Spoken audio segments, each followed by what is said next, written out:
Les 45, partie 4 du livre audio, tome 1, chapitre 12. La chambre de Sa Majesté Henri III au Louvre. Dans cette grande chambre du Louvre, où déjà tant de fois nos lecteurs sont entrés avec nous, et où nous avons vu le pauvre roi Henri III dépenser de si longues et de si cruelles heures, nous allons le retrouver encore une fois, non plus roi, non plus maître, mais abattu, pâle, inquiet et livré sans réserve à la persécution de toutes les ombres que son souvenir évoque incessamment sous ses voûtes illustres. Henri était bien changé depuis cette mort fatale de ses amis que nous avons racontée ailleurs. Ce deuil avait passé sur sa tête comme un ouragan dévastateur. Et le pauvre roi, qui, se souvenant sans cesse qu'il était un homme, n'avait mis sa force et sa confiance que dans les affections privées, s'était vu dépouillé, par la mort jalouse, de toute confiance et de toute force, anticipant ainsi sur le moment terrible où les rois vont à Dieu, seuls, sans amis, sans garde et sans couronne. Henri III avait été cruellement frappé. Tout ce qu'il aimait était successivement tombé autour de lui. Après Schomberg, Caylus et Maugiron, tués en duel par Livarot et Entraguet, Saint-Mégrin avait été assassiné par M. de Mayenne.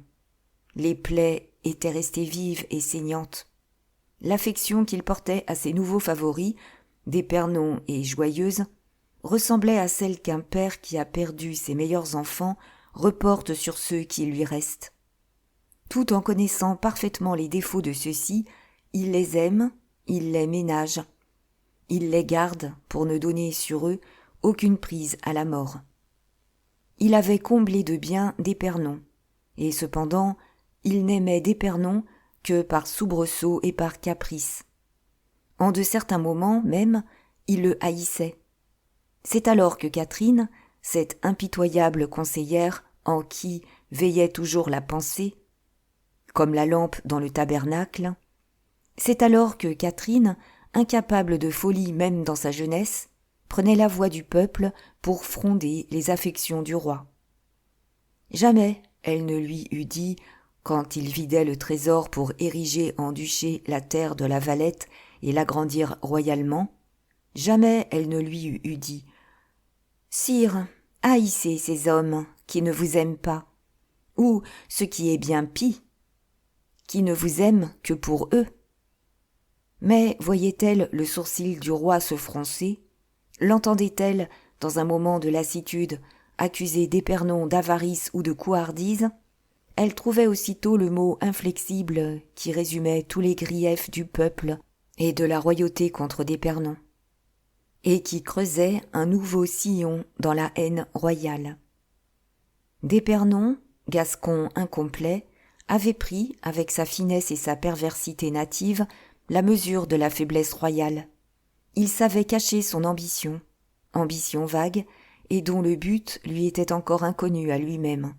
Seulement son avidité lui tenait lieu de boussole pour se diriger vers le monde lointain et ignoré que lui cachaient encore les horizons de l'avenir. Et c'était d'après cette avidité seule qu'il se gouvernait. Le trésor se trouvait-il par hasard un peu garni, on voyait surgir et s'approcher d'Épernon, le bras arrondi et le visage riant. Le trésor était-il vide, il disparaissait, la lèvre dédaigneuse et le sourcil froncé, pour s'enfermer soit dans son hôtel, soit dans quelqu'un de ses châteaux, où il pleurait misère jusqu'à ce qu'il eût pris le pauvre roi par la faiblesse du cœur et tiré de lui quelque don nouveau. Par lui, le favoritisme avait été érigé en métier dont il exploitait habilement tous les revenus possibles. D'abord, il ne passait pas au roi le moindre retard à payer aux échéances. Puis, lorsqu'il devint plus tard courtisan et que les bises capricieuses de la faveur royale furent revenues assez fréquentes pour solidifier sa cervelle gasconne, plus tard, disons-nous, il consentit à se donner une part du travail, c'est-à-dire à coopérer à la rentrée des fonds dont il voulait faire sa proie. Cette nécessité, il le sentait bien, l'entraînait à devenir de courtisan paresseux, ce qui est le meilleur de tous les états, courtisan actif, ce qui est la pire de toutes les conditions. Il déplora bien amèrement alors les doux loisirs de Caylus, de Schomberg et de Maugiron, qui, eux, n'avaient de leur vie parlé affaires publiques ni privées, et qui convertissaient si facilement la faveur en argent et l'argent en plaisir. Mais les temps avaient changé.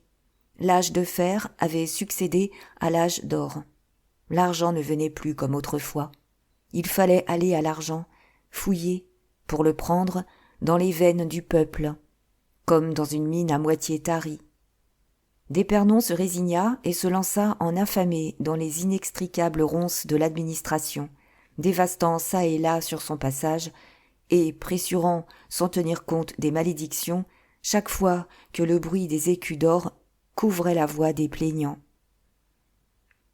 L'esquisse rapide et bien incomplète que nous avons tracée du caractère de Joyeuse peut montrer au lecteur quelle différence il y avait entre les deux favoris qui se partageaient, nous ne dirons pas l'amitié, mais cette large portion d'influence que Henri laissait toujours prendre sur la France et sur lui-même à ceux qui l'entouraient. Joyeuse, tout naturellement et sans y réfléchir, avait suivi la trace et adopté la tradition des Caylus, des Schomberg, des Maugiron et des Saint-Mégrin. Il aimait le roi et se faisait insoucieusement aimer par lui. Seulement, tous ces bruits étranges qui avaient couru sur la merveilleuse amitié que le roi portait aux prédécesseurs de Joyeuse étaient morts avec cette amitié. Aucune tache infâme ne souillait cette affection presque paternelle de Henri pour Joyeuse. D'une famille de gens illustres et honnêtes, Joyeuse avait du moins en public le respect de la royauté, et sa familiarité ne dépassait jamais certaines bornes. Dans le milieu de la vie morale, Joyeuse était un ami véritable d'Henri, mais ce milieu ne se présentait guère. Anne était jeune, emporté, amoureux, égoïste.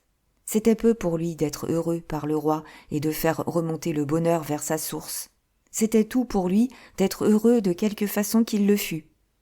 Brave, beau, riche, il brillait de ce triple reflet qui fait au jeune front une auréole d'amour.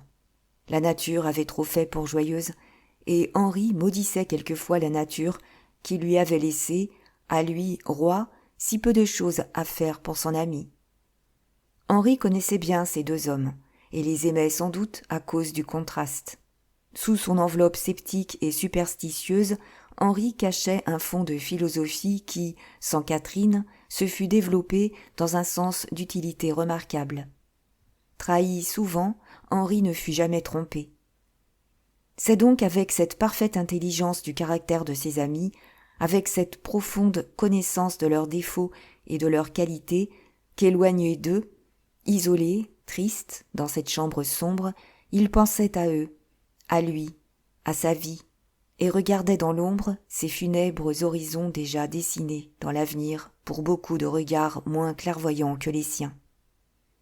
Cette affaire de Salcède l'avait fort assombri. Seul entre deux femmes dans un pareil moment, Henri avait senti son dénûment.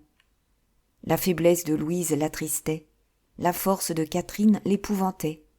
Henri sentait enfin en lui cette vague et éternelle terreur qu'éprouvent les rois marqués par la fatalité, pour qu'une race s'éteigne en eux et avec eux. S'apercevoir en effet que, quoique élevée au-dessus de tous les hommes, cette grandeur n'a pas de base solide. Sentir qu'on est la statue qu'on encense, l'idole qu'on adore, mais que les prêtres et le peuple, les adorateurs et les ministres, vous inclinent ou vous relèvent selon leur intérêt, vous font osciller selon leurs caprices. C'est, pour un esprit altier, la plus cruelle des disgrâces. Henri le sentait vivement et s'irritait de le sentir. Et cependant, de temps en temps, il se reprenait à l'énergie de sa jeunesse éteinte en lui bien avant la fin de cette jeunesse. Après tout, se disait-il, pourquoi m'inquiéterais-je ? Je n'ai plus de guerre à subir. Guise est à Nancy, Henri à Pau. L'un est obligé de renfermer son ambition en lui-même, l'autre n'en a jamais eu. Les esprits se calment. Nul Français n'a sérieusement envisagé cette entreprise impossible de détrôner son roi. Cette 3e couronne promise par les ciseaux d'or de Madame de Montpensier n'est qu'un propos de femme blessée dans son amour-propre. Ma mère seule rêve toujours à son fantôme d'usurpation, sans pouvoir sérieusement me montrer l'usurpateur. Mais moi, qui suis un homme, moi qui suis un cerveau jeune encore, malgré mes chagrins, je sais à quoi m'en tenir sur les prétendants qu'elle redoute. Je rendrai Henri de Navarre ridicule, Guise odieux, et je dissiperai, l'épée à la main, les ligues étrangères. Par là, mordieu, je ne valais pas mieux que je ne vaux aujourd'hui, à Jarnac et à Montcontour. Oui, continuait Henri, en laissant retomber sa tête sur sa poitrine. Oui, mais, en attendant, je m'ennuie, et c'est mortel de s'ennuyer. Et voilà mon véritable conspirateur, l'ennui, et ma mère ne me parle jamais de celui-là. Voyez, s'il me viendra quelqu'un ce soir. Joyeuse avait tant promis d'être ici de bonne heure. Il s'amuse, lui. Mais comment diable fait-il pour s'amuser? D'Épernon? Ah, celui-là, il ne s'amuse pas. Il boude. Il n'a pas encore touché sa traite de 25 000 écus sur les pieds fourchus. Eh bien, ma foi, qu'il boude tout à son aise. Sire, dit la voix de l'huissier, monsieur le duc d'Épernon. Tous ceux qui connaissent les ennuis de l'attente, les récriminations qu'elle suggère contre les personnes attendues, la facilité avec laquelle se dissipe le nuage lorsque la personne paraît, comprendront l'empressement que mit le roi à ordonner que l'on avançât un pliant pour le duc. « Ah, bonsoir, duc, dit-il, je suis enchanté de vous voir. » D'Épernon s'inclina respectueusement. « Pourquoi donc n'êtes-vous point venu voir écarteler ce coquin d'Espagnol? Vous saviez bien que vous aviez une place dans ma loge, puisque je vous l'avais fait dire. »« Sire, je n'ai pas pu. »« Vous n'avez pas pu? »« Non, sire, j'avais affaire. »« Ne dirait-on pas, en vérité, qu'il est mon ministre, avec sa mine d'une coudée, et qu'il vient m'annoncer qu'un subside n'a pas été payé, dit Henri en levant les épaules. Ma foi, sire, dit d'Épernon, prenant au bond la balle, votre majesté est dans le vrai. Le subside n'a pas été payé, et je suis sans un écu. Bon, fit Henri impatient. Mais, reprit d'Épernon, ce n'est point de cela qu'il s'agit, et je me hâte de le dire à votre majesté, car elle pourrait croire que ce sont là les affaires dont je me suis occupé. Voyons ces affaires, duc. Votre majesté sait ce qui s'est passé au supplice de Salcède. Parbleu, puisque j'y étais. On a tenté d'enlever le condamné. Je n'ai pas vu cela. C'est le bruit qui court par la ville, cependant. Bruit sans cause et sans résultat. On n'a pas remué.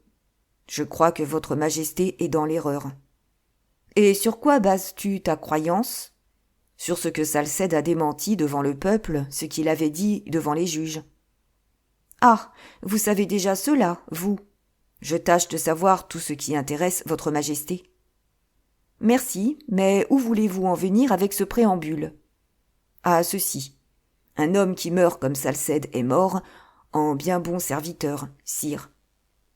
Eh bien, après ? Le maître qui a de tels serviteurs est bien heureux, voilà tout. Et tu veux dire que je n'ai pas de tels serviteurs, moi, ou plutôt que je n'en ai plus ? Tu as raison, si c'est cela que tu veux dire. Ce n'est pas cela que je veux dire. Votre majesté trouverait dans l'occasion, et je puis en répondre mieux que personne, des serviteurs aussi fidèles qu'en a trouvé le maître de Salcède. Le maître de Salcède ? Le maître de Salcède ! Nommez donc une fois les choses par leur nom, vous tous qui m'entourez. Comment s'appelle-t-il, ce maître ? Votre majesté doit le savoir mieux que moi, elle qui s'occupe de politique. Je sais ce que je sais. Dites-moi ce que vous savez. Vous. Moi, je ne sais rien. Seulement, je me doute de beaucoup de choses. Bon, dit Henri ennuyé, vous venez ici pour m'effrayer et me dire des choses désagréables, n'est-ce pas ? Merci, duc, je vous reconnais bien là. Allons, voilà que votre majesté me maltraite, dit d'Épernon. C'est assez juste, je crois. Non pas, sire. L'avertissement d'un homme dévoué peut tomber à faux, Mais cet homme n'en fait pas moins son devoir en donnant cet avertissement. Ce sont mes affaires. Ah, du moment que votre majesté le prend ainsi, vous avez raison, sire. N'en parlons donc plus. Ici, il se fit un silence que le roi rompit le premier. Voyons, dit-il, ne m'assombris pas, duc. Je suis déjà lugubre comme un pharaon d'Égypte en sa pyramide. Égaie-moi. Ah, sire, la joie ne se commente point. Le roi frappa la table de son poing avec colère. Vous êtes un entêté, un mauvais ami, duc, s'écria-t-il. Hélas, hélas, je ne croyais pas avoir tout perdu en perdant mes serviteurs d'autrefois. Oserais-je faire remarquer à votre majesté qu'elle n'encourage guère les nouveaux? Ici le roi fit une nouvelle pause, pendant laquelle, pour toute réponse, il regarda cet homme, dont il avait fait la haute fortune, avec une expression des plus significatives. D'Épernon comprit. « Votre majesté me reproche ses bienfaits, dit-il, du ton d'un Gascon achevé. Moi, je ne lui reproche pas mon dévouement. » Et le duc, qui ne s'était pas encore assis, prit le pliant que le roi avait fait préparer pour lui. « La Valette, dit Henri avec tristesse. Tu me navres le cœur, toi qui as tant d'esprit, toi qui pourrais, par ta bonne humeur, me faire gai et joyeux.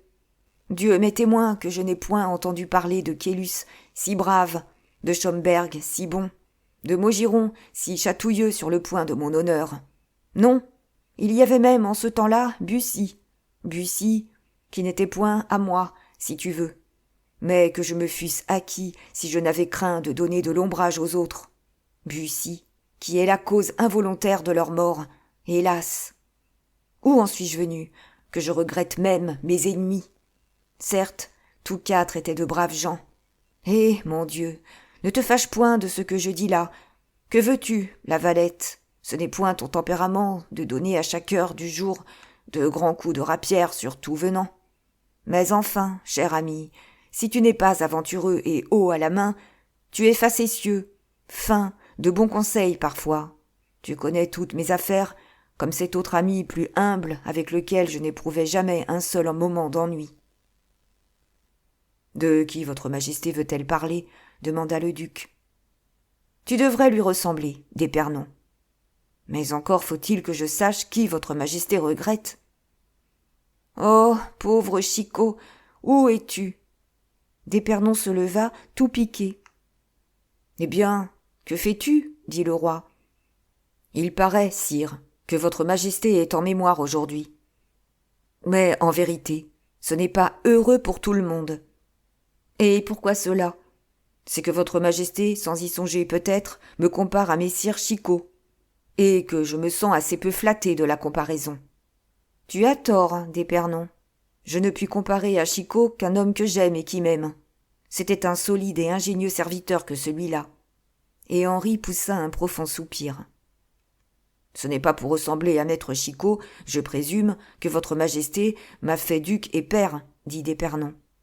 Allons, ne récriminons pas, dit le roi avec un si malicieux sourire que le Gascon, si fin et si impudent qu'il fut à la fois, se trouva plus mal à l'aise devant ce sarcasme timide qu'il ne l'eût été devant un reproche flagrant. Chicot m'aimait, continua Henri, et il me manque. Voilà tout ce que je puis dire. Oh, quand je songe qu'à cette même place où tu es ont passé tous ces jeunes hommes, beaux, braves et fidèles, que là-bas, sur le fauteuil où tu as posé ton chapeau, Chicot s'est endormi plus de 100 fois. Peut-être était-ce fort spirituel, interrompit d'Épernon, mais en tout cas, c'était peu respectueux. Hélas, continua Henri, ce cher ami n'a pas plus d'esprit que de corps aujourd'hui. Et il agita tristement son chapelet de tête de mort, qui fit entendre un cliquetis lugubre, comme s'il eût été fait d'ossements réels. « Et qu'est-il donc devenu, votre Chicot » demanda insoucieusement d'Épernon. « Il est mort, » répondit Henri. « Mort comme tout ce qui m'a aimé. »« Eh bien, sire, » reprit le duc, « je crois en vérité qu'il a bien fait de mourir. Il vieillissait, beaucoup moins cependant que ses plaisanteries, Et l'on m'a dit que la sobriété n'était pas sa vertu favorite. De quoi est mort le pauvre diable, sire?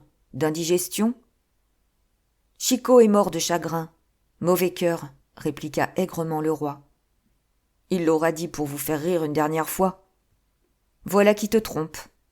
C'est qu'il n'a pas même voulu m'attrister par l'annonce de sa maladie. C'est qu'il savait combien je regrette mes amis, lui qui tant de fois m'a vu les pleurer. Alors c'est son ombre qui est revenue. Plût à Dieu que je le revisse, même en ombre. Non, c'est son ami, le digne prieur Gorenflot, qui m'a écrit cette triste nouvelle. Gorenflot? Qu'est-ce que cela? Un saint homme que j'ai fait prieur des Jacobins et qui habite ce beau couvent hors de la porte Saint-Antoine, en face de la croix Faubin, près de Belle-Esba. Fort bien. Quelque mauvais prêcheur à qui votre majesté aura donné un prieuré de 30 000 livres et à qui elle se garde bien de le reprocher. Vas-tu devenir impie à présent? Si cela pouvait désennuyer votre majesté, j'essaierais. Veux-tu te taire, duc? Tu offenses Dieu. Chicot l'était bien impie, lui, et il me semble qu'on lui pardonnait. Chicot est venu dans un temps où je pouvais encore rire de quelque chose. Alors, votre majesté a tort de le regretter. Pourquoi cela? Si elle ne peut plus rire de rien, Chicot, si gai qu'il fût, ne lui serait pas d'un grand secours. L'homme était bon à tout, et ce n'est pas seulement à cause de son esprit que je le regrette. Et à cause de quoi? Ce n'est point à cause de son visage, je présume, car il était fort laid, mons Chicot. Il avait des conseils sages. Allons, je vois que, s'il vivait, votre majesté en ferait un garde des sceaux, comme elle a fait un prieur de ce frocard. Allez, duc, ne riez pas, je vous prie, de ceux qui m'ont témoigné de l'affection et pour qui j'en ai eu moi-même. Chicot, depuis qu'il est mort, m'est sacré comme un ami sérieux, et quand je n'ai point envie de rire, j'entends que personne ne rit. Oh, soit, sire. Je n'ai pas plus envie de rire que votre majesté. Ce que j'en disais, c'est que tout à l'heure vous regrettiez Chicot pour sa belle humeur. C'est que tout à l'heure vous me demandiez de vous égayer, tandis que maintenant vous désirez que je vous attriste. Parfendiou. Oh, pardon, sire, ce maudit juron m'échappe toujours. Bien, bien, maintenant je suis refroidi. Maintenant je suis au point où tu voulais me voir quand tu as commencé la conversation par de sinistres propos. Dis-moi donc tes mauvaises nouvelles, d'Épernon. Il y a toujours chez le roi la force d'un homme. Je n'en doute pas, sire. Et c'est heureux, car, mal gardé comme je le suis, si je ne me gardais point moi-même, je serais mort 10 fois le jour. Ce qui ne déplairait pas à certaines gens que je connais. Contre cela, duc, j'ai les hallebardes de mes Suisses. C'est bien impuissant à atteindre de loin. Contre ceux qu'il faut atteindre de loin, j'ai les mousquets de mes arquebusiers. C'est gênant pour frapper de près. Pour défendre une poitrine royale, ce qui vaut mieux que des hallebardes et des mousquets, ce sont de bonnes poitrines. Hélas, dit Henri, voilà ce que j'avais autrefois, et dans ces poitrines de nobles cœurs. Jamais on ne fût arrivé à moi, du temps de ces vivants remparts qu'on appelait Caylus, Schomberg, Saint-Luc, Maugiron et Saint-Mégrin. Voilà donc ce que votre majesté regrette, demanda d'Épernon, comptant saisir sa revanche en prenant le roi en flagrant délit d'égoïsme. Je regrette les cœurs qui battaient dans ses poitrines, avant toute chose, dit Henri. Sire, dit d'Épernon, si j'osais, je ferais remarquer à votre majesté que je suis gascon, c'est-à-dire prévoyant et industrieux, que je tâche de suppléer par l'esprit aux qualités que m'a refusées la nature. En un mot, que je fais tout ce que je puis, c'est-à-dire tout ce que je dois, et que par conséquent, j'ai le droit de dire « advienne que pourra ». Ah, voilà comme tu t'en tires, toi. Tu viens me faire grand étalage des dangers vrais ou faux que je cours, et quand tu es parvenu à m'effrayer, tu te résumes par ces mots « advienne que pourra ». Bien obligé, duc. Votre majesté veut donc bien croire un peu à des dangers? Soit, j'y croirai si tu me prouves que tu peux les combattre. Je crois que je le puis. Tu le peux? Oui, sire. Je sais bien, tu as des ressources, tes petits moyens, renard que tu es. Pas si petit. Voyons, alors. Votre Majesté consent-elle à se lever? Pourquoi faire? Pour venir avec moi jusqu'aux anciens bâtiments du Louvre. Du côté de la rue de l'Astruce, précisément à l'endroit où l'on s'occupait de bâtir un garde-meuble, projet qui a été abandonné depuis que votre Majesté ne veut plus d'autres meubles que des prie-dieux et des chapelets de têtes de mort. À 7 heures. 10 heures sonnent à l'horloge du Louvre. Ce n'est pas si tard, il me semble. Que verrai-je dans ces bâtiments? Ah, dame, si je vous le dis, c'est le moyen que vous ne veniez pas. C'est bien loin, duc. Par les galeries, on y va en 5 minutes, sire. D'épernon. Eh bien, sire. Si ce que tu veux me faire voir n'est pas très curieux, prends garde. Je vous réponds, sire, que ce sera curieux. Allons donc, fit le roi en se soulevant avec un effort. Le duc prit son manteau et présenta au roi son épée, puis, prenant un flambeau de cire, il se mit à précéder dans la galerie sa majesté très chrétienne, qui le suivit d'un pas traînant. 13. Le dortoir. Quoiqu'il ne fût encore que 10 heures, comme l'avait dit d'Épernon, un silence de mort envahissait déjà le Louvre. À peine, tant le vent soufflait avec rage, entendait-on le pas alourdi des sentinelles et le grincement des ponts-levis. En moins de 5 minutes, en effet, les 2 promeneurs arrivèrent au bâtiment de la rue de l'Astruce, qui avait conservé ce nom même depuis l'édification de Saint-Germain-l'Auxerrois.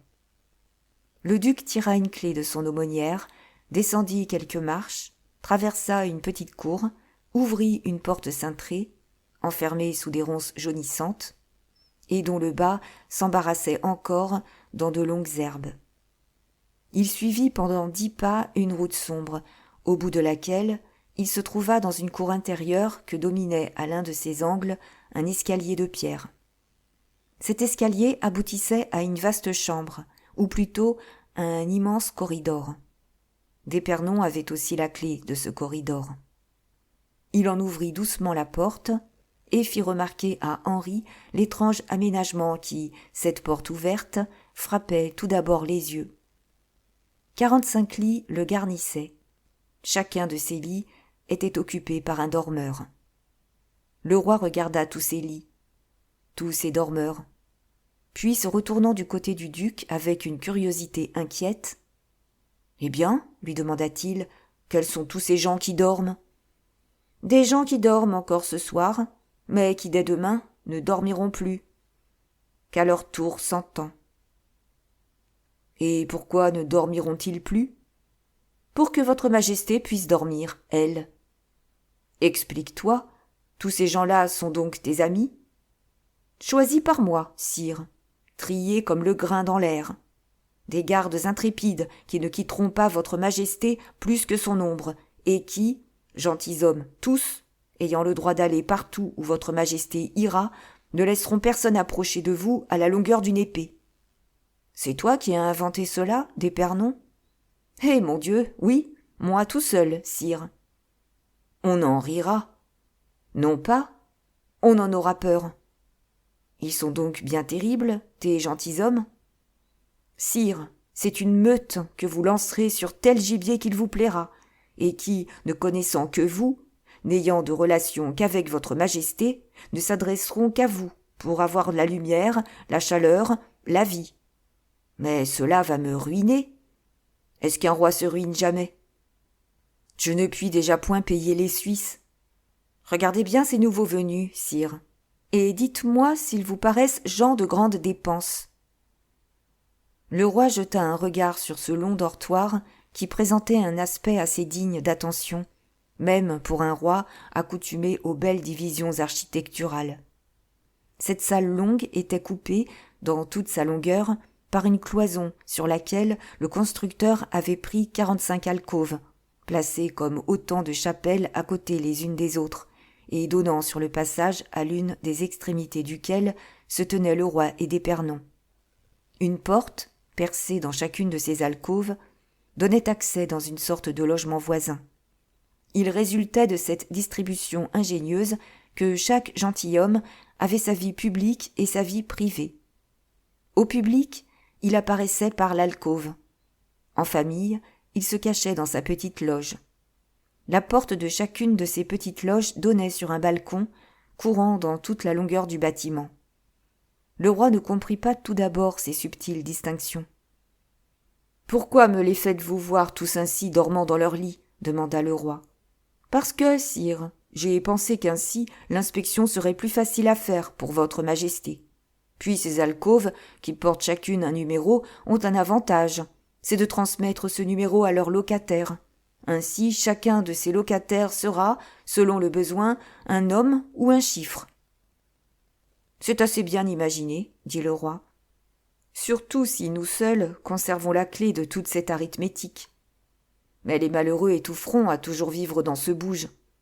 Votre majesté va faire le tour avec moi, si elle le désire, et entrer dans les loges de chacun d'eux. »« Dieu, quel garde-meuble tu viens de me faire, d'Épernon, » dit le roi, jetant les yeux sur les chaises chargées de la défroque des dormeurs. « Si j'y renferme les loques de ces gaillards-là, Paris rira beaucoup. »« Il est de fait, sire, » répondit le duc, « que mes 45 ne sont pas très somptueusement vêtus. Mais, sire, s'ils eussent été tous ducs et pairs... »« Oui, je comprends, » dit en souriant le roi. « Ils me coûteraient plus cher qu'ils ne vont me coûter. »« Eh bien, c'est cela même, sire. »« Combien me coûteront-ils, voyons ? Cela me décidera peut-être. Car en vérité, d'Épernon, la mine n'est pas appétissante. Sire, je sais bien qu'ils sont un peu maigris et hâlés par le soleil qu'il fait dans nos provinces du sud, mais j'étais maigre et hâlé comme eux lorsque je vins à Paris. Ils engraisseront et blanchiront comme moi. Fit Henri en jetant un regard oblique sur d'Épernon. Puis, après une pause, « Sais-tu qu'ils ronflent comme des chantres, tes gentilshommes ?» dit le roi. « Sire, il ne faut pas les juger sur cet aperçu. Ils ont très bien dîné ce soir, voyez-vous. »« Tiens, en voici un qui rêve tout haut, » dit le roi en tendant l'oreille avec curiosité. « Vraiment ? Oui, que dit-il donc ? Écoute. » En effet, un des gentilshommes, la tête et les bras pendant hors du lit, la bouche demi-close, soupirait quelques mots avec un mélancolique sourire. Le roi s'approcha de lui sur la pointe du pied. « Si vous êtes une femme, disait-il, fuyez, fuyez. »« Ah ah, dit Henri, il est galant, celui-là. »« Qu'en dites-vous, sire ? » Son visage me revient assez. D'Épernon approcha son flambeau. Puis il a les mains blanches et la barbe bien peignée. C'est le sire Ernoton de Carminges, un joli garçon et qui ira loin. Il a laissé là-bas quelque amour ébauché, pauvre diable. Pour n'avoir plus d'autre amour que celui de son roi, sire, nous lui tiendrons compte du sacrifice. Oh oh, voilà une bizarre figure qui vient après ton sire. Comment donc l'appelles-tu, déjà ? Ernoton de Carminges. Ah oui, peste. Quelle chemise a le numéro 34 ? On dirait d'un sac de pénitent. Celui-là, c'est monsieur de Chalabre. S'il ruine votre majesté, lui, ce ne sera pas, je vous en réponds, sans s'enrichir un peu. Et cet autre visage sombre, et qui n'a pas l'air de rêver d'amour. Quel numéro, sire ? Numéro 42. Fine lame, cœur de bronze, homme de ressources, monsieur de Sainte-Maline, sire. Ah ça, mais j'y réfléchis. Sais-tu que tu as eu là une idée, la Valette ? Je le crois bien. Jugez donc un peu, sire, quel effet vont produire ces nouveaux chiens de garde, qui ne quitteront pas plus votre majesté que l'ombre le corps.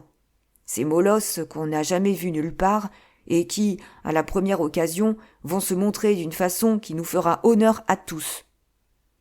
Oui, oui, tu as raison, c'est une idée. Mais attends donc. Quoi ? Ils ne vont pas me suivre comme mon ombre dans cet équipage-là, je présume. Mon corps a bonne façon, et je ne veux pas que son ombre, ou plutôt que ses ombres, le déshonorent. Ah, nous en revenons, sire, à la question du chiffre. Comptais-tu l'éluder ? Non pas, au contraire.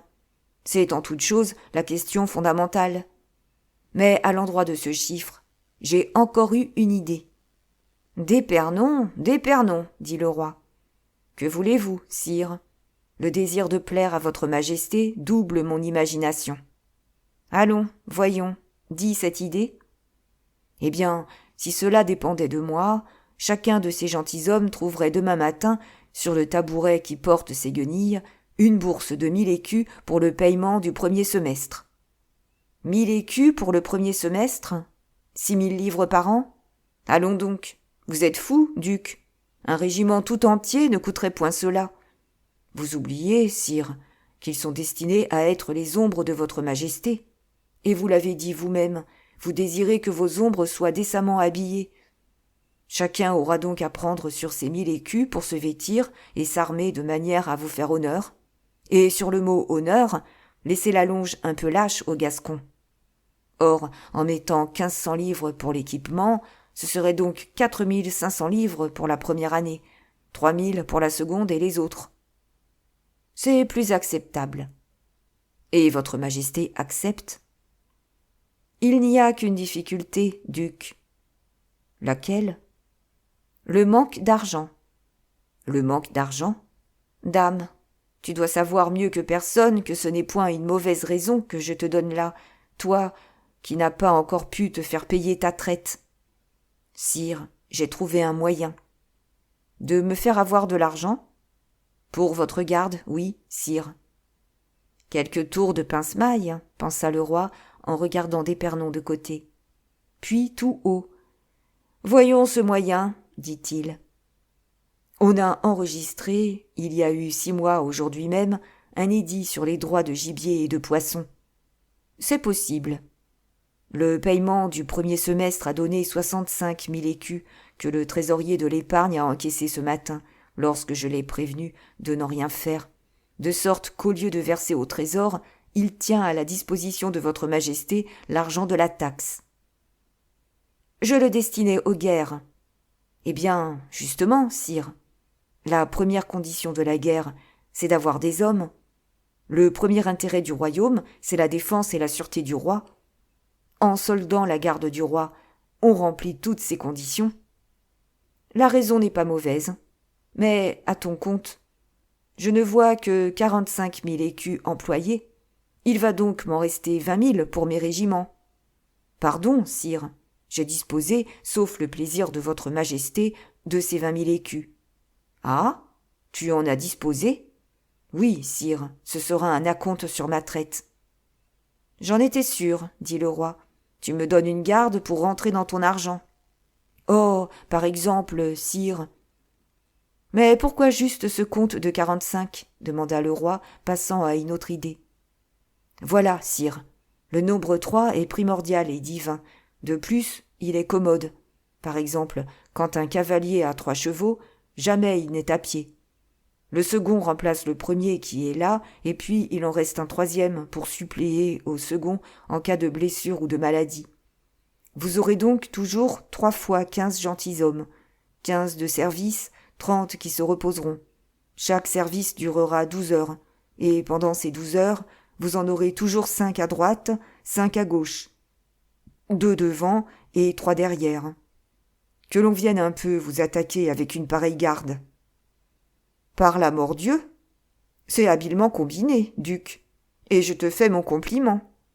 Regardez-les, sire. En vérité, ils font bon effet. Oui, habillés, ils ne seront pas mal. Croyez-vous maintenant que j'ai le droit de parler des dangers qui vous menacent, sire? Je ne dis pas. J'avais donc raison. Soit. Ce n'est pas monsieur de Joyeuse qui aurait eu cette idée-là. D'épernon. Il n'est point charitable de dire du mal des absents. Parfandiou, vous dites bien du mal des présents, sire. Ah, Joyeuse m'accompagne toujours. Il était avec moi à la grève aujourd'hui, lui, Joyeuse. Eh bien, moi j'étais ici, sire, et votre majesté voit que je ne perdais pas mon temps. Merci, la Valette. À propos, sire, fit d'Épernon, après un silence d'un instant. J'avais une chose à demander à votre majesté. Cela m'étonnait beaucoup, en effet, duc, que tu ne me demandasses rien. Votre Majesté est amère aujourd'hui, sire. Eh non, tu ne comprends pas, mon ami, dit le roi, dont la raillerie avait satisfait la vengeance. Ou plutôt, tu me comprends mal. Je disais que, m'ayant rendu service, tu avais droit à me demander quelque chose. Demande donc. C'est différent, sire. D'ailleurs, ce que je demande à votre Majesté, c'est une charge. Une charge. Toi, colonel général de l'infanterie, tu veux encore une charge. Mais elle t'écrasera. Je suis fort comme Samson pour le service de votre Majesté. Je porterai le ciel et la terre. Demande alors, dit le roi en soupirant. Je désire que votre Majesté me donne le commandement de ces 45 gentilshommes. Comment? Dit le roi stupéfait. Tu veux marcher devant moi? Derrière moi? Tu veux te dévouer à ce point? Tu veux être capitaine des gardes? Non pas, sire. À la bonne heure. Que veux-tu donc alors? Parle. Je veux que ces gardes, mes compatriotes, comprennent mieux mon commandement que celui de tout autre. Mais je ne les précéderai ni ne les suivrai. J'aurai un second moi-même.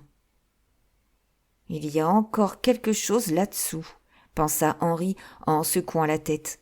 Ce diable d'homme donne toujours pour avoir. Puis, tout haut, « Eh bien, soit, tu auras ton commandement. » Secret? Oui. Mais qui donc sera officiellement le chef de mes 45? Le petit Loignac. Ah, tant mieux. Il agrée à votre Majesté? Parfaitement. Est-ce arrêté ainsi, sire? Oui, mais, quel rôle joue-t-il près de toi, ce Loignac? Il est mon d'épernon, sire. Il te coûte cher alors, grommela le roi. Votre Majesté dit? Je dis que j'accepte. Sire, je vais chez le trésorier de l'épargne chercher les 45 bourses. Ce soir? Ne faut-il pas que nos hommes les trouvent demain sur leur chaise? C'est juste. Va, moi je rentre chez moi. Content, sire? Assez. Bien gardé dans tous les cas. Oui, par des gens qui dorment les poings fermés.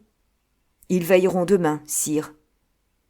D'épernon reconduisit Henri jusqu'à la porte de la galerie et le quitta en se disant « Si je ne suis pas roi, j'ai des gardes comme un roi, et qui ne me coûtent rien. Parfendiou !»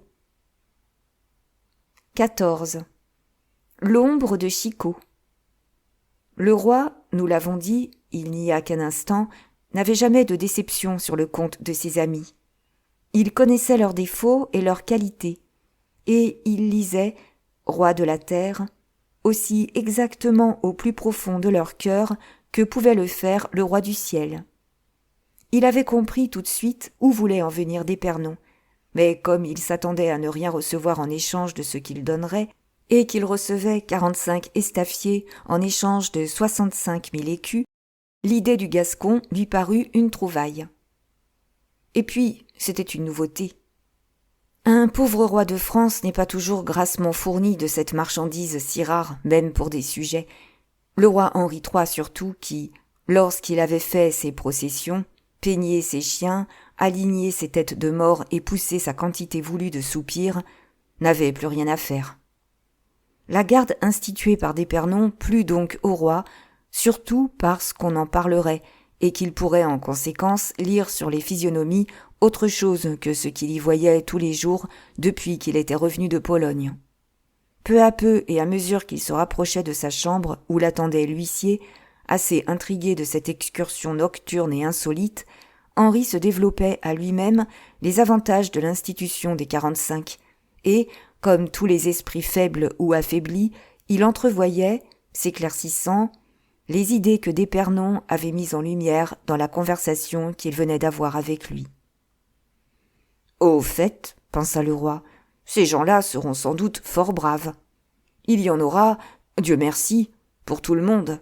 Et puis, c'est beau, un cortège de 45 épées toujours prêtes à sortir du fourreau. » Ce dernier chaînon de sa pensée, se soudant au souvenir de ces autres épées si dévouées, qu'il regrettait si amèrement tout haut et plus amèrement encore tout bas, amena Henri à une tristesse profonde dans laquelle il tombait si souvent à l'époque où nous sommes parvenus, qu'on eût pu dire que c'était son état habituel. Les temps si durs, les hommes si méchants, les couronnes si chancelantes au front des rois lui imprimèrent une seconde fois cet immense besoin de mourir ou de s'égayer pour sortir un instant de cette maladie que déjà, à cette époque, les Anglais, nos maîtres en mélancolie, avaient baptisée du nom de spleen. Il chercha des yeux joyeuses, puis, ne l'apercevant nulle part, il le demanda. « Monsieur le duc n'est point encore revenu, dit l'huissier. C'est bien, appelez mes valets de chambre et retirez-vous. Sire, la chambre de votre majesté est prête, et sa majesté la reine a fait demander les ordres du roi. Henri fit la sourde oreille. Doit-on faire dire à sa majesté, hasarda l'huissier, de mettre le chevet? Non pas, dit Henri, non pas. J'ai mes dévotions, j'ai mes travaux, et puis je suis souffrant, je dormirai seul. L'huissier s'inclina. À propos, dit Henri, le rappelant, portez à la reine ces confitures d'Orient qui font dormir. Et il remit son drageoir à l'huissier. Le roi entra dans sa chambre, que les valets avaient en effet préparée. Une fois là, Henri jeta un coup d'œil sur tous les accessoires si recherchés, si minutieux de ces toilettes extravagantes qu'il faisait naguère pour être le plus bel homme de la chrétienté, ne pouvant pas en être le plus grand roi. Mais rien ne lui parlait plus en faveur de ce travail forcé, auquel autrefois il s'assujettissait si bravement. Tout ce qu'il y avait autrefois de la femme dans cette organisation hermaphrodite avait disparu. Henri était comme ces vieilles coquettes qui ont changé leur miroir contre un livre de messe. Il avait presque horreur des objets qu'il avait le plus chéris.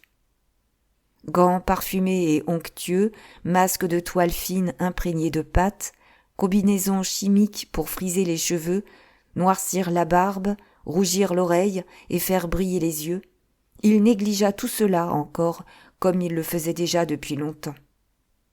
« Mon lit, dit-il avec un soupir. » 2 serviteurs le déshabillèrent, lui passèrent un caleçon de fine laine de frise et, le soulevant avec précaution, ils le glissèrent entre ses draps. « Le lecteur de sa majesté !» cria une voix. Car Henri, l'homme aux longues et cruelles insomnies, se faisait quelquefois endormir avec une lecture, et encore fallait-il maintenant du polonais pour accomplir le miracle, tandis qu'autrefois, c'est-à-dire primitivement, le français lui suffisait.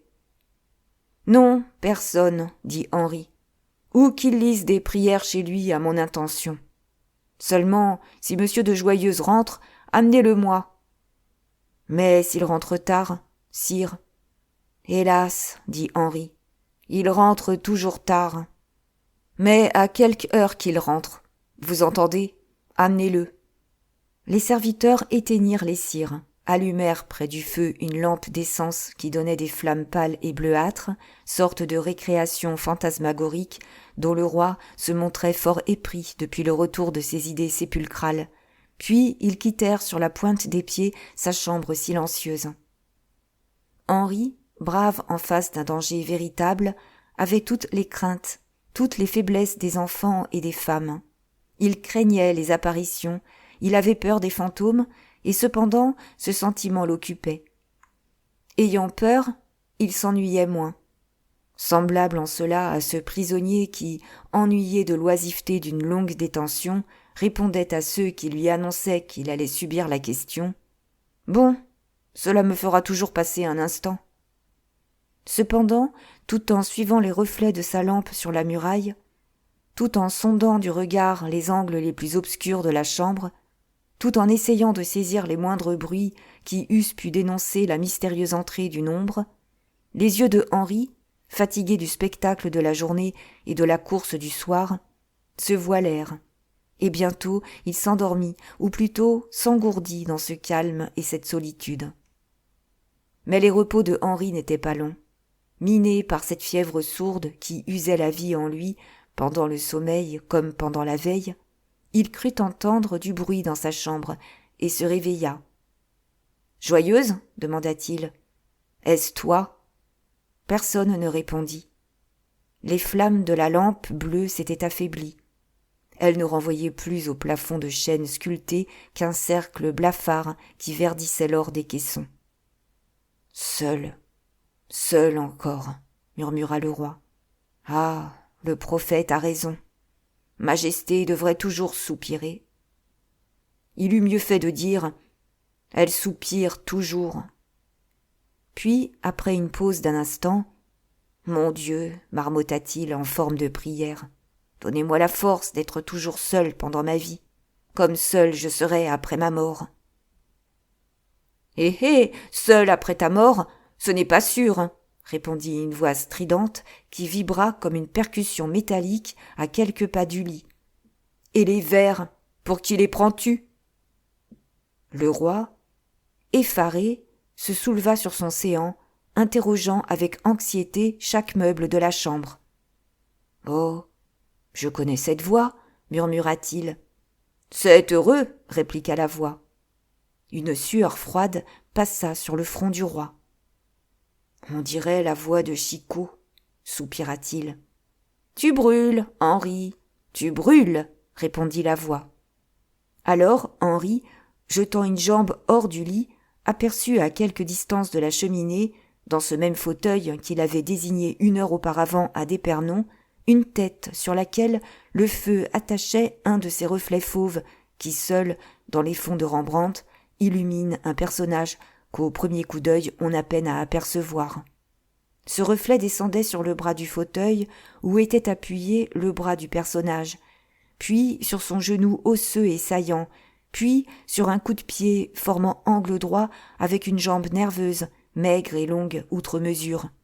« Que Dieu me protège !» s'écria Henri. « C'est l'ombre de Chicot !»« Ah, mon pauvre Henriquet !» dit la voix. « Tu es donc toujours aussi niais ?»« Qu'est-ce à dire ?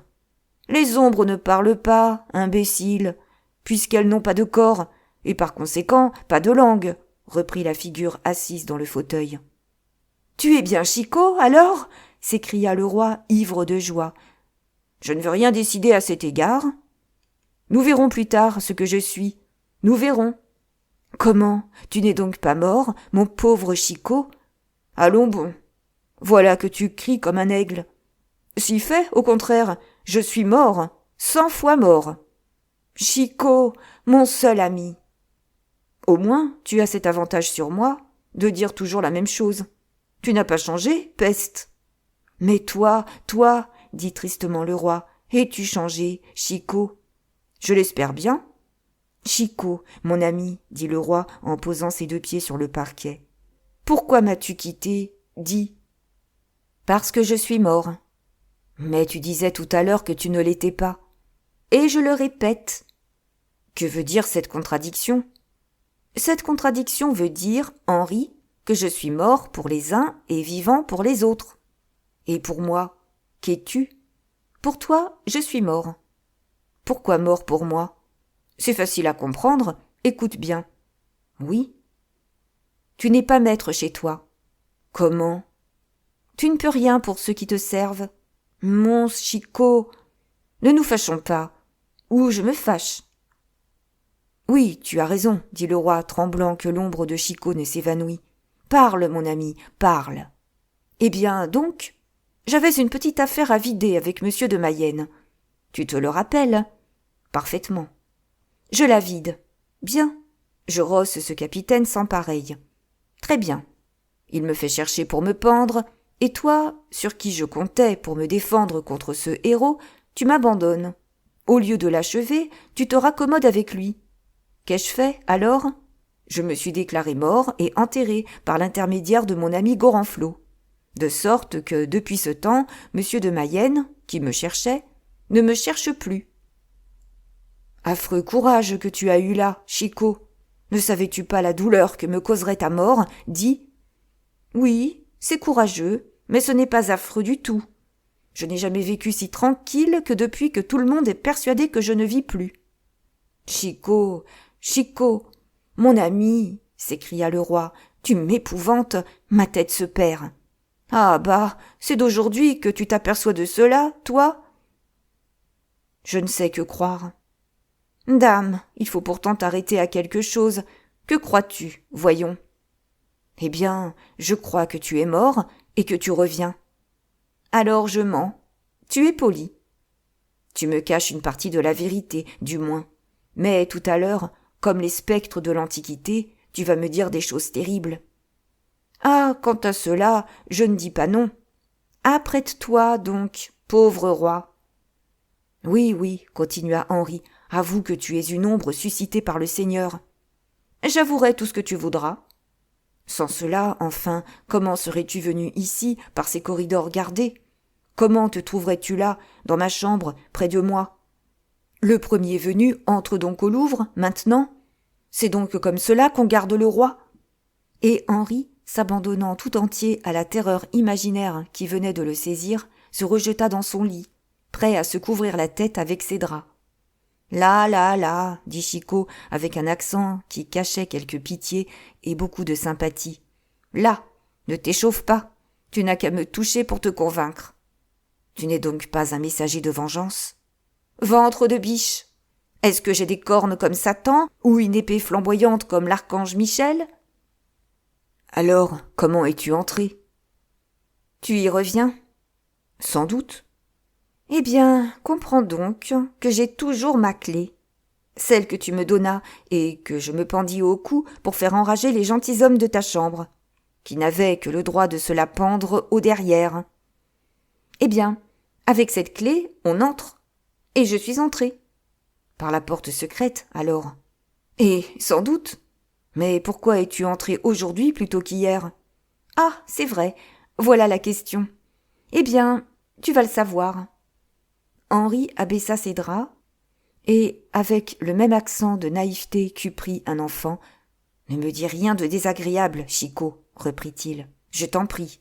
Oh, si tu savais quel plaisir me fait éprouver ta voix. Moi, je te dirai la vérité, voilà tout. Tant pis si la vérité est désagréable. Ce n'est pas sérieux, n'est-ce pas, dit le roi, ta crainte de monsieur de Mayenne. C'est très sérieux, au contraire. Tu comprends, monsieur de Mayenne m'a fait donner 50 coups de bâton. J'ai pris ma belle et lui ai donné 100 coups de fourreau d'épée. Suppose que 2 coups de fourreau d'épée valent un coup de bâton et nous sommes manche à manche. Gare la belle. Suppose qu'un coup de fourreau d'épée vaille un coup de bâton. Ce peut être l'avis de monsieur de Mayenne. Alors il me redoit 50 coups de bâton ou de fourreau d'épée. Or, je ne crains rien tant que les débiteurs de ce genre. Et je ne fusse pas même venu ici, quelque besoin que tu eusses de moi, si je n'eusse pas su monsieur de Mayenne à Soissons. Eh bien, Chicot, cela étant, puisque c'est pour moi que tu es revenu, je te prends sous ma protection, et je veux... Que veux-tu? Prends garde, Henriquet. Toutes les fois que tu prononces les mots « je veux », tu es prêt à dire quelque sottise. Je veux que tu ressuscites, que tu sortes en plein jour.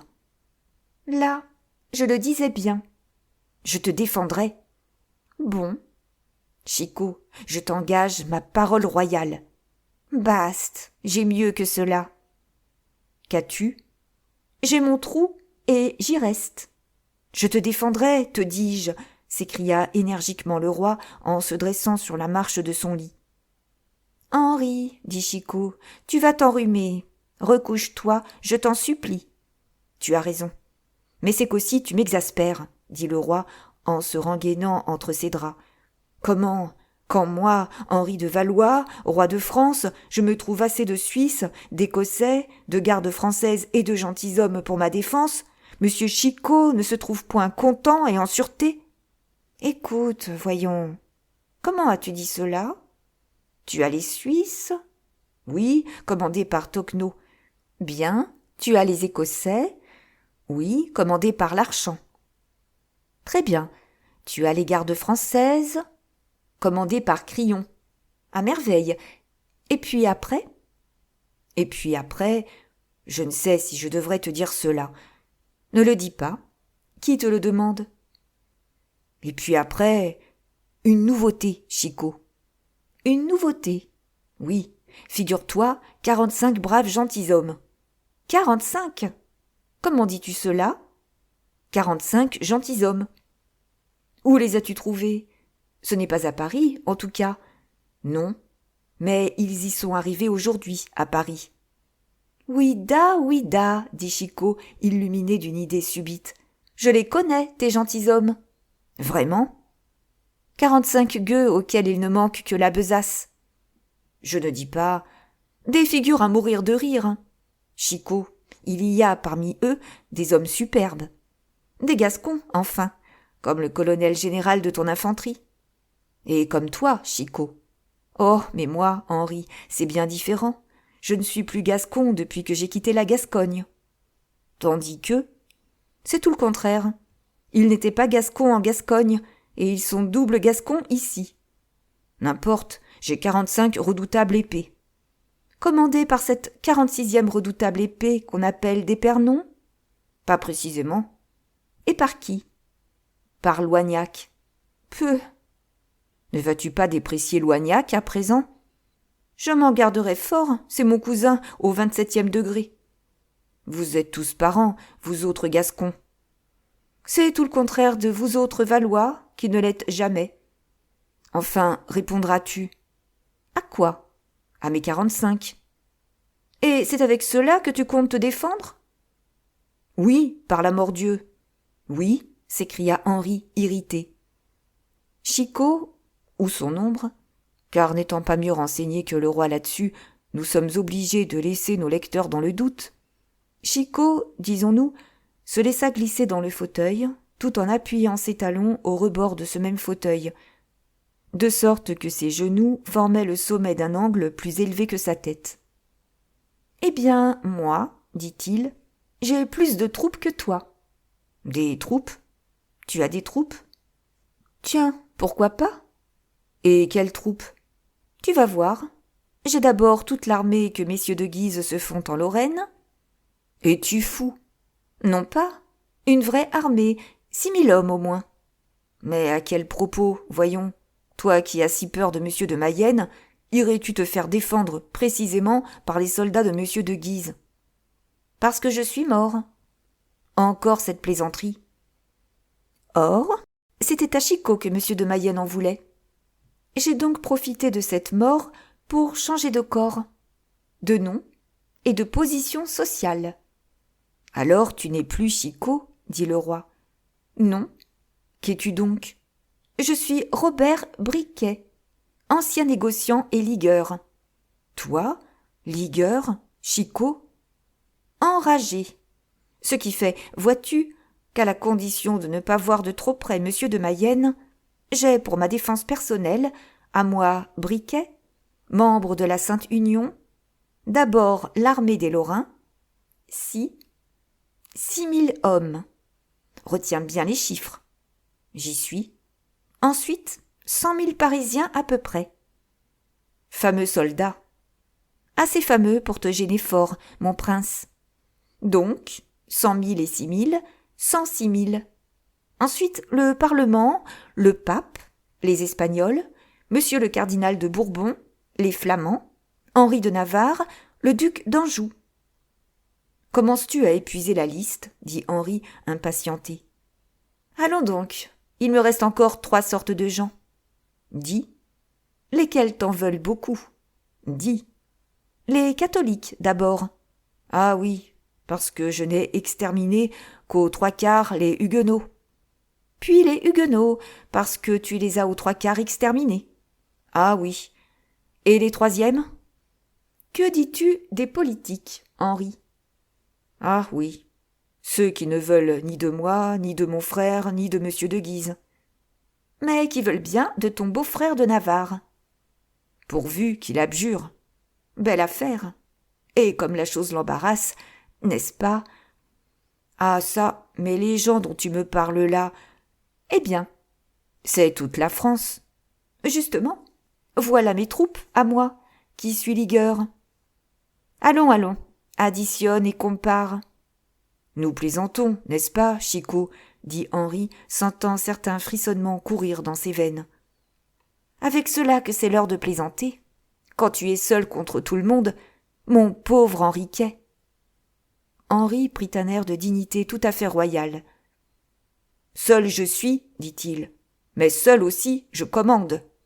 Tu me fais voir une armée, très bien. Maintenant, montre-moi un chef. Oh, tu vas me désigner monsieur de Guise. Ne vois-tu pas que je le tiens à Nancy? Monsieur de Mayenne, tu avoues toi-même qu'il est à Soissons. Le duc d'Anjou, tu sais qu'il est à Bruxelles. Le roi de Navarre, il est à Pau. Tandis que moi, je suis seul, c'est vrai, mais libre chez moi, et voyant venir l'ennemi comme, du milieu d'une plaine, le chasseur voit sortir des bois environnants son gibier, poil ou plume. Chicot se gratta le nez. Le roi le crut vaincu. Qu'as-tu à répondre à cela? Demanda Henri. Que tu es toujours éloquent, Henri.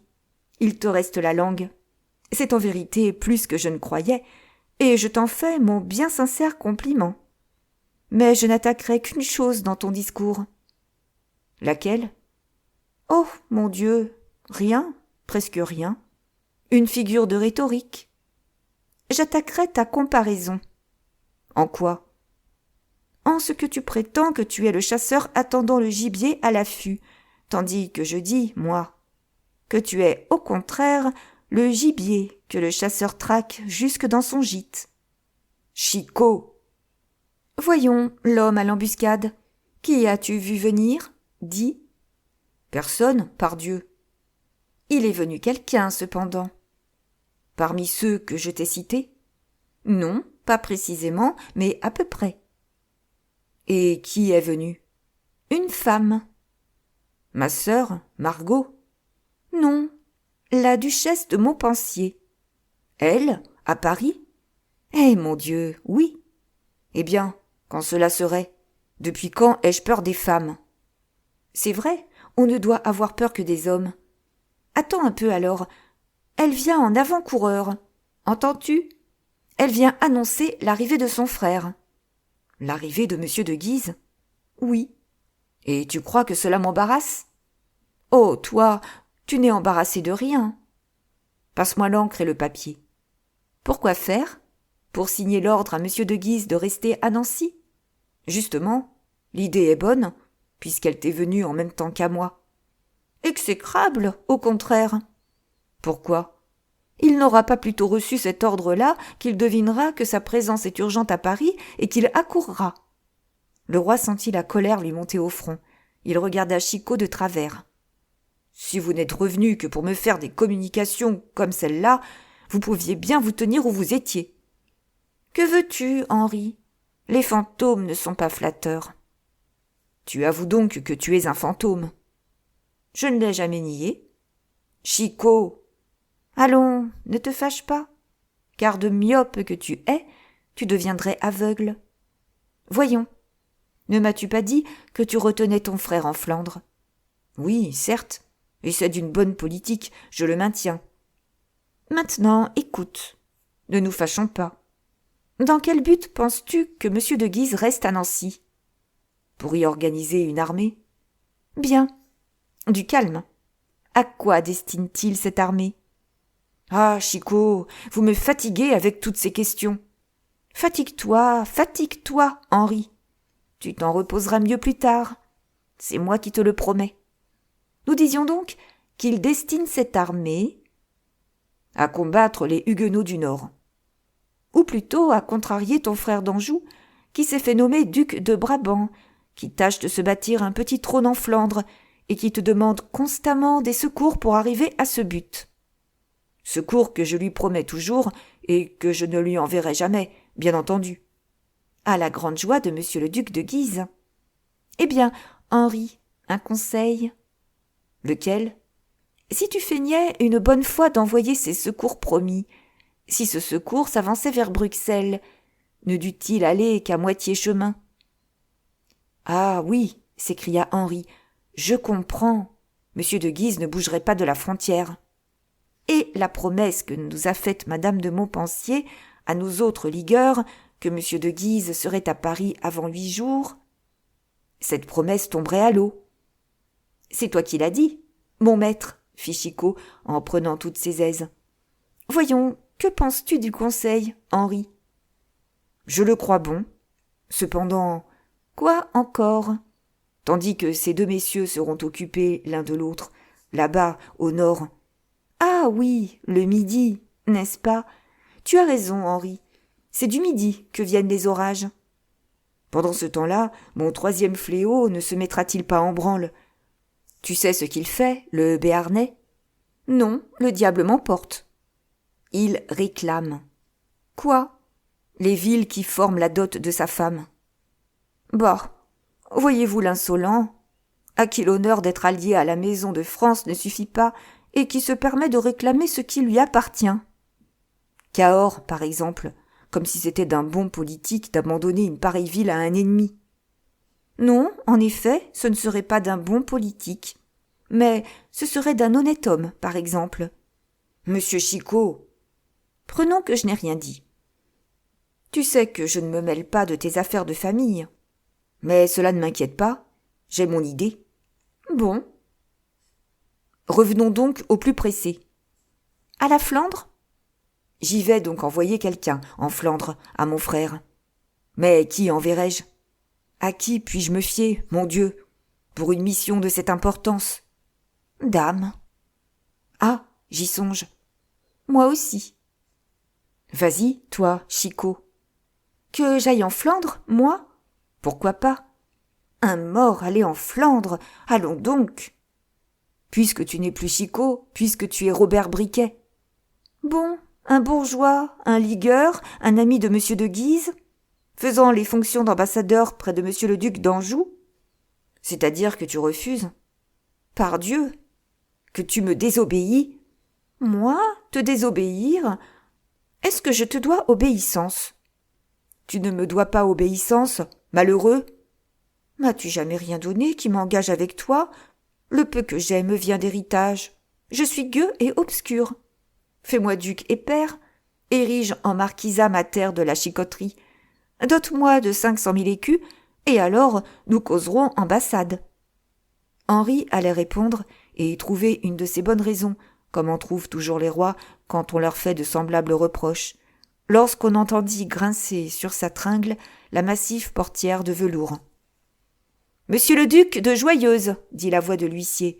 « Hé, ventre de biche, voilà ton affaire, s'écria Chicot. Trouve-moi un ambassadeur pour te représenter mieux que ne le fera messire Anne. Je t'en défie. » Au fait, murmura Henri, décidément, ce diable d'homme est de meilleurs conseils que ne l'a jamais été aucun de mes ministres. Ah, tu en conviens donc, dit Chicot. Et il se renfonça dans son fauteuil en prenant la forme d'une boule, de sorte que le plus habile marin du royaume, accoutumé à distinguer le moindre point des lignes de l'horizon, n'eût pu distinguer une saillie au-delà des sculptures du grand fauteuil dans lequel il était enseveli. Monsieur de Joyeuse avait beau être grand amiral de France, il n'y voyait pas plus qu'un autre. Le roi poussa un cri de joie en apercevant son jeune favori et lui tendit la main. « Assieds-toi, Joyeuse, mon enfant, lui dit-il. Mon Dieu, que tu viens tard. »« Sire, répondit Joyeuse, votre majesté est bien obligeante de s'en apercevoir. » Et le duc, s'approchant de l'estrade du lit, s'assit sur les coussins fleur-de-lysée épars à cet effet sur les marches de cette estrade. Merci pour votre écoute jusqu'à présent. Suite au prochain épisode. À bientôt.